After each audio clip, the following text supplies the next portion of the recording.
How are you getting on, everyone? I'm just doing a quick little video this evening because I showed everyone a fish last week that I actually thought was a stoneloach, and I was wrong. When I went home and checked, it was actually what turned out to be actually something pretty rare in Ireland at the moment, which was a brook lamprey.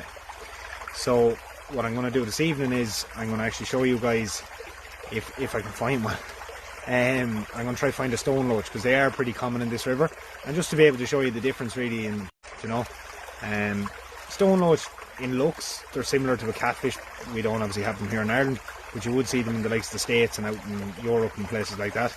But the stoneloach is kind of the closest we get. They kind of have whiskers almost like a cat. So I'll show you one of them. I'm going to have a route around here in the rock pools and see if I can find one to show you guys this evening, okay? So like I said, I've been having a look around the rock pools here, and it doesn't take that long to actually find them. You just have to know where to look. So that there is actually a stoneloach. You can see him, he's pretending like he doesn't know we're here at the moment. But if I have a good look in around here, you'll see, can I catch him before he escapes down the river?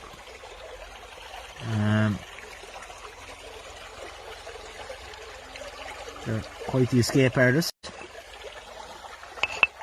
But there he is there. So you can just get a look at him there. You can see his whiskers on him. And they can actually grow pretty long. I've seen some of them get up as big as 8 to 10 inches, which is actually very big for them. But I have seen them that big. And but generally when you find them in this little stream here on the Long Acre pond, or beside the Long Acre pond, they're only about 3 to 4 inches at most. And the colours kind of vary. It depends, I think, really on the stones that they're lying up on. I'm not sure if that's correct or not, but I have noticed that their colours do change, that some of them are a lot darker than others. And they can travel across rocks and different things like that. But you can just see them.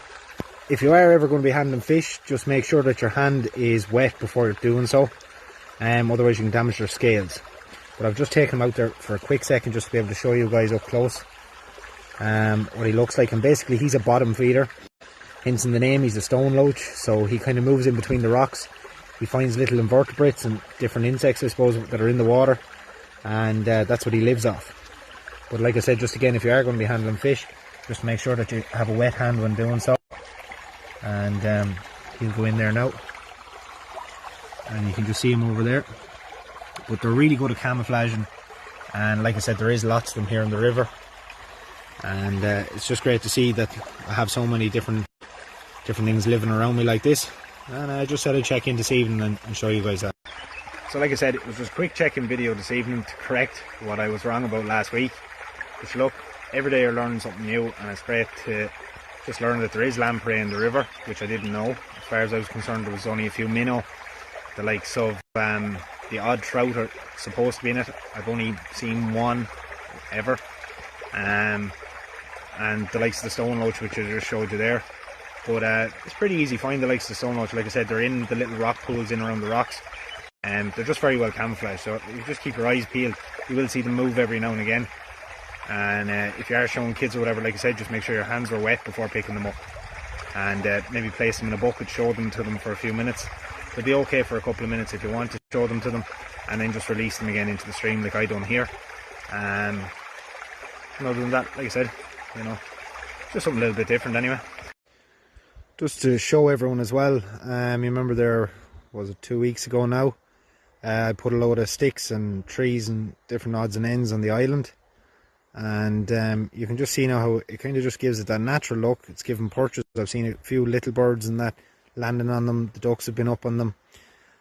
What you'll see as well is actually some of the iris I planted, which is just coming up along there, along with, see all the yellow marsh marigold that's coming up. And it just gives kind of more natural look to the island. Like I said, I was explaining before last week that certain things need that sort of level of rotten timber as well. It brings in that other element of biodiversity. So just showing that as well.